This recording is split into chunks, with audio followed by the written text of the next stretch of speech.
Hey, what's good, everybody? Welcome back to another episode of the Chosen Podcast. I'm Wes with the Chosen Ones, Home Student Athlete Empowerment.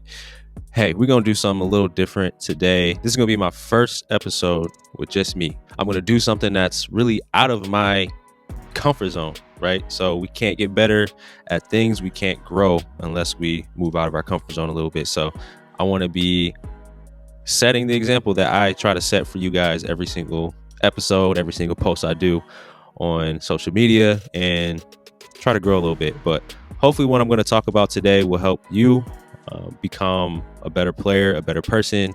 If it helps at least one person, I'm satisfied with that. So tune in today to just learn more about me, man, and hopefully you'll just improve today. So before I get started into that, if you're listening on iTunes or if you're listening on Spotify, please give us a review and leave a comment so more and more people can see what we're doing. Also, we want to hear from you. You know, what types of things do you want to learn? What types of people do you want us to interview next? And if you're on YouTube, make sure to give us a like, comment, same thing I mentioned before, and share our episodes out, man, so we can continue to reach more people. Appreciate y'all. So like I kind of talked about before, I'm going to get a little bit vulnerable today. I'm not going to get too deep, but I'm going to kind of share a little bit of my story based off of a post that I posted a couple weeks ago. Kevin Durant. So there's no debate that he's a great player, regardless of where you got him on the all-time list, whether it's top 15 or top 20, top 10, whatever that is. He's a great player, right? So if he's a great player, we got to listen if he has something to say, right? One of the best scorers that we've ever seen, arguably the best scorer we've ever seen. I don't know, whatever you think, but I posted something on Instagram. It was a really good quote by KD, and it really resonated with me, especially the 14, 15, 16-year-old me. And this is probably one of the biggest things that I would change in my entire basketball career, really in my entire life. I think the trajectory of my life as an athlete would have been totally different if I would have put this into practice. So let's read this quote by KD. So a little bit of a backstory. He kind of talked about, what are you playing for? Are you playing for yourself, or are you playing for other people? Are you playing to impress other people? So what are you playing for? And this was kind of his quote. If you're playing to impress people, you're always going to be disappointed when you make mistakes because you'll feel embarrassed. But if you know why you're out there, if you know that you want to just get better and you want to master the game, you're going to be excited to make those mistakes. Get excited about messing up because you'll learn from that. You'll learn from the mistakes and you'll get better quicker. It's just all about being confident in yourself and knowing it's going to take some time for you to get where you want to be. So I thought that was a very, very strong quote by KD for so many reasons. Let me get into that right now. So my initial thoughts on KD's quote. I really think he's telling the truth, right? A lot of people may call him sensitive and all that stuff because he is on Twitter responding to so many people and things like that. I don't agree with that. Like, he doesn't have to do all that, but based off of the decisions that he makes, I honestly don't think he cares about what people think of him. Dating back to his decision to go to the Golden State Warriors back in, 2016, the summer 2016? Yeah. So he goes to the team that he loses to in the playoffs, in the conference finals. He was basically one game, minutes away from making it to the finals to play the Cavs, right? The Warriors come back down 3-1 to beat him, right? And then he turns around and joins that team. He got crucified for that because it's like, how do you go to the team that beat you? How do you, you're not a competitor, right? He didn't care. He didn't care about that.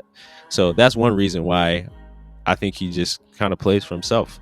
When it comes to a basketball standpoint, like just pure basketball, there was no better fit for KD than the Golden State Warriors. All the buckets came easy to him.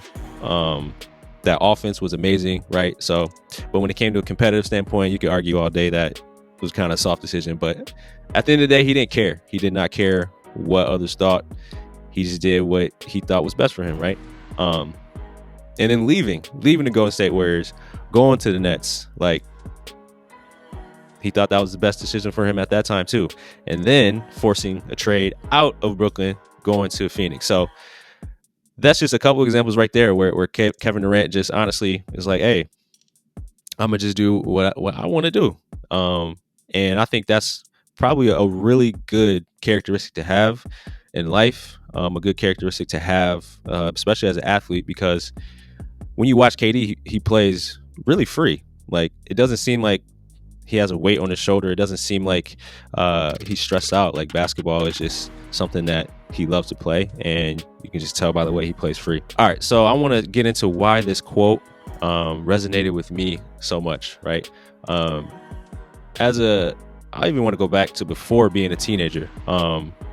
So when I first played sports, I moved to Jenison, Michigan when I was second grade, right?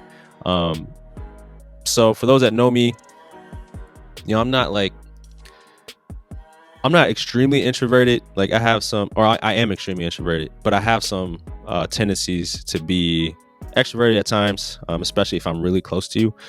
But I'm more of an introverted guy. I'm not the type to go up to somebody and just strike a conversation and things like that. I was the same way as a kid. I did not know how to make friends so easy unless someone came up to me and was like, hey, do you want to play? Or do you want to do this, do that, right? So the way I made friends, just like a lot of kids, I made friends through sports, right? A lot of my friends that I have today are people that I met through sports. So that sounds like a normal beginning, but I'm gonna get into why this kind of turned into who I was as a player. So obviously sports is a great way to form lifelong bonds. And this could be a blessing and a curse. It was a blessing for me because, like I mentioned before, so many people that I know I met through the world of sports. But it was also detrimental to me because I felt like it was the only way that I made friends. It was the only way that I knew how to make friends. So my identity and my values was so wrapped up into sports to the point where it became kind of unhealthy. I was known as Wes Trammell, the basketball player. Wes Trammell, oh, he's an athlete, right? Oh, he's a basketball player at Jenison, right? Like that. People said that about me, but also said that about myself. Like, that's who I thought I was. Basketball defined who I was. And that's when I brought it too far. Because if I played well, that means in my mind, I'm like, oh, I played well. My friends are going to want to hang out with me. My teammates like me. I'm probably going to get more girls, right? If I played bad, it was the total opposite. My friends didn't want to hang out with me. My friends didn't want to be seen with me. Girls aren't going to like me, right? And as a teenager, that is tragic. I remember in high school, after every Friday night home game, we had a dance. So, of course, after games that we won or after games that I played well, I had no problem going to the dance. I was in the middle of the dance floor. That was me, right? Just hanging with the friends and having a good time.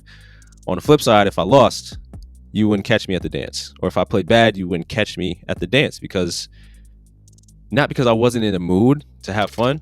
I was just embarrassed. I was embarrassed because maybe I missed the game-winning shot, or maybe because I went 3 for 12 from the field, right, and played horrible. And in my mind, I'm like, man, everybody's gonna be looking at me at the dance. It's my fault that we lost. That's just a terrible, terrible place to put your mind in. So sports was the only way that I made friends. My mind went to basically saying it was the only way that I had value. It was the only way that I provided value to my life. It was the only way that I provided value to the people in my life. It wasn't just friends. It was my family too. Like, I looked up to my dad and my brother, still do, so much to where if I played bad, I feel like I let them down, right? And I feel like they thought of me less because I played horrible. But if I played well, I'll call my brother up like, yo, Pete, I had 26 points today. I won. Like, I was way more proud and way more open to have a conversation with him and see him because I know I had his approval. Can you see how dangerous this is? Just think about it. Like, maybe you're in this position now. Maybe you just see your value in the sport that you play, or you see the value in the instrument that you play, whatever that is, whatever you're really good at, that's the only value that you bring. But let me tell you, like, you're more than that. You're more than the basketball player that everybody sees, the 6'8" basketball player that everybody sees walking through the hall. You're more than that football player or that soccer player or that cello player. Whatever it is that you do, you're more than that, and you provide more value. I wish somebody would have told me that. I wish somebody would have told me that as a kid, from the very beginning, right? Because I struggled with that a lot, in a sense to where it affected how I played. It affected me in these ways. I was really scared to make mistakes. I was deathly afraid to make mistakes. At times I would be really passive. At times I wouldn't shoot the ball as much as I should, which really hurt my team. It hurt my team more. So when you think about it, I was really playing detrimentally to my team most games because I cared so much of what other people thought. I didn't want to get embarrassed. If I started out the game like 0 for 4 or for 5, you probably wouldn't catch me shooting very much anymore, right? And my role in my team was to score. My role on the team was to score. So I was scared to turn the ball over. I was scared to get up on somebody and play defense because I didn't want to get my ankles taken, right? Like, all of this, man, is crippling. It's crippling. Leading into my next point, like, too many people's opinions mattered to me. And this is where I don't envy you guys, because we didn't have social media like there is today. So you could probably type your name in on Twitter, or I don't know, go to a post with somebody posting a video of you or something like that, or rankings, and you could probably see someone saying something bad about you, right? Man, if that was me, if I lived as a teenage athlete today, it would crumble me. I'm not sure how I would do, right? Based off how my mindset was back in the day. So too many people's opinions mattered. It could be someone's, talking directly to me and saying, hey, you should do this, or you should do that. You should shoot more. Or, man, I took it to heart and said, oh, that person's right. Or, oh, this person's right. Or I would hear something about what someone said about someone else, maybe on my team or something like that. So, oh, maybe I shouldn't play like that because that's what that person thinks. So you can't let so many opinions matter. Because again, that's crippling too. So I really hope I'm helping somebody with this, man, because this is honestly one of the main things that held me back as a player and as a person. I even find myself now still struggling with that. Whether I'm in like a meeting at work or something like that, and I have a really cool idea in my mind, and I think it's nice. I think it's a dope idea, but I would say like 6 or 7 times out of 10, I don't say anything, because I'm like, what if they don't like it? What if they don't like the idea? So at 33 years old, I'm still struggling with this today. So I encourage y'all to just nip it in the bud now and start working on it right now, so you can be 33 years old one day and saying, man, I heard what Wes said. That next day or that day, I started working on not caring so much about what other people thought. And I just started soaring. I started improving. I started getting better. So let me tell you a couple ways on how you can start working on that today. Really, that first solution is hold on to your circle. A small circle, or a relatively small circle. So you don't really need 100 people in your circle, right? That's way too big. So in your mind, like, just think right now, who are 3, 4, 5 people that truly care about you? The people that stick with you when things aren't going so well. Who are those people, like, if you lost everything and you couldn't offer anything, you couldn't offer a dime, you couldn't offer anything, who would be in your life that would still, love you, that would still be there, that will still kick it with you, that will still spend time with you, right? Those are the people in your circle, and those are the people that you should be listening to the most. All right. The next one is communicate with your coach. And this was definitely something I wish I did more, in so many reasons, but I think I have like 3 reasons. So bear with me. The first reason is expectations, man. So expectations, talking to your coach about expectations will help you tremendously.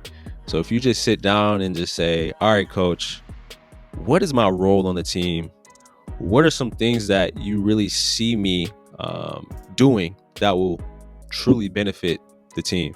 So if I would have sat and talked to my coach in high school a little more about that, I would have been more comfortable taking more risks in different areas, whether that's being more aggressive and driving into paint and forcing the issue, or shooting the ball more, or playing more confident defense without being afraid of getting beat off the dribble and things like that, because that's my role.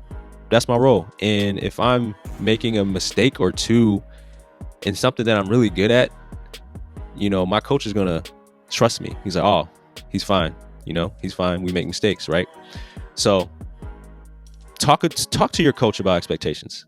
Talk to your coach about expectations and what he or she expects from you when you're on the floor. This season, next season, whenever you're listening to this. But I think that's a huge one that goes over a lot of our heads, especially me. So talk to your coach about expectations. The next one is talk about those mistakes, right? I'm sure you've had film sessions with your team, right? After every game, maybe just reflect on the mistakes that you made, and talk about those things to your coach. Ask your coach, like, all right, coach, I missed this assignment, or I missed this shot here, or I had a bad closeout here. Like, can we talk about that? Like, how can I work on A, B, and C to get better at this, right? I think the more you talk about that to your coach, number one, I think the less you'll get yelled at. That's free game for you, honestly. Like, if you go talk to your coach, like outside of practice, you visit your coach's office or wherever he or she is, and you talk about those mistakes that you make, you're less likely to get yelled at in practice. I know that for a fact. The last one I would say is talk to your coach about, where you can be more aggressive, right? I keep going back to being more aggressive on offense because that was my biggest problem. So talk to your coach just about, like, or I wish I could go back and talk to my coach, like, all right, coach, where in the offense should I be looking for my shot the most? Can we pull up the film from last game? Like, where could you see me hunting my shot more, right? Do you feel confident with me shooting a shot that is kind of early in the shot clock, right? Do you feel confident with me shooting a shot after one pass?